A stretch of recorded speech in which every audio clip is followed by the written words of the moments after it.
نحمدہ ونصلی علی رسول الکریم اما بعد۔ انسان کے اوپر دنیا کے اندر مشکلات اور پریشانیاں آتی رہتی ہیں، تو اس مشکلات اور پریشانیوں کے حل کے لیے انسان دنیا کے اندر اپنی ہر قسم کی کوششیں کرتا ہے کہ میری یہ مشکل اور پریشانی ختم ہو جائے، لیکن قرآن پاک کے اندر جن مشکلات اور پریشانیوں کا حل ہے وہ ہمارے لیے حقیقی حل ہے، جس کے اندر ہماری ثواب کا ثواب بھی ہے، اور اس کے اندر جو مشکل پریشانیاں جو ہماری ہوں گی وہ یقینی طور پر حل بھی ہوگی۔ شرط یہ ہے کہ ہم وہ عمل جو ہے وہ پورے یقین کے ساتھ کریں۔ اب جو بھی انسان کو مصیبت اور پریشانی آئی تو اللہ جل شانہ نے قرآن پاک کے اندر ایک آیت اتاری ہے، ربی انی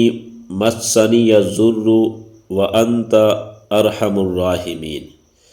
تو اس جو بھی انسان کو اوپر مصیبت پریشانی ہو تو اس آیت کا جو ورد رکھے گا تو اللہ جل شانہ اس کو اس مصیبت سے ضرور نجات دے گا۔ اسی طرح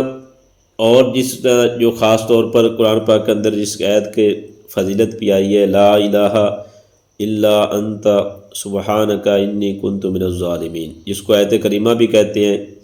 اور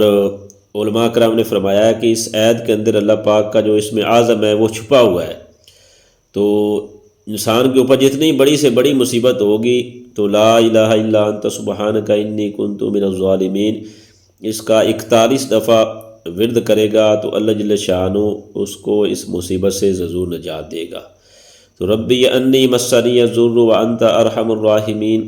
اور دوسرے نمبر پر لا الہ الا انت سبحانک انی کنت من الظالمین۔ ان دو آیات کا جس اعتبار سے بھی انسان کے اوپر کوئی پریشانی ہو تو ان دو آیات کا ہم ورد رکھیں گے تو اللہ کی ذات سے امید ہے کہ اللہ جل شانہ اس مصیبت پریشانی سے ضرور ہمیں نجات دے گا۔ تو ہمیں اپنی مشکلات اور پریشانیوں کا حل قرآن پاک کے اندر ڈھونڈنا چاہیے، کیونکہ آیت کریمہ جو ہے نا لا الہ الا انت سبحانک انی کنت من الظالمین، تو اللہ جل شانہ نے اس آیت کی برکت سے یونس علیہ السلام کو مچھلی کے پیٹ سے باہر نکالا تھا۔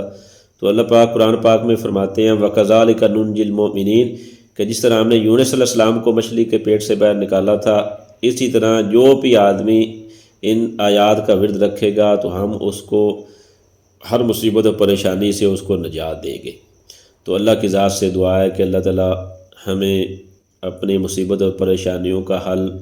قرآن پاک کے ذریعے حل کرنے کی کوشش کی توفیق عطا فرمائے۔ وآخر دعوانا ان الحمد للہ رب العالمین۔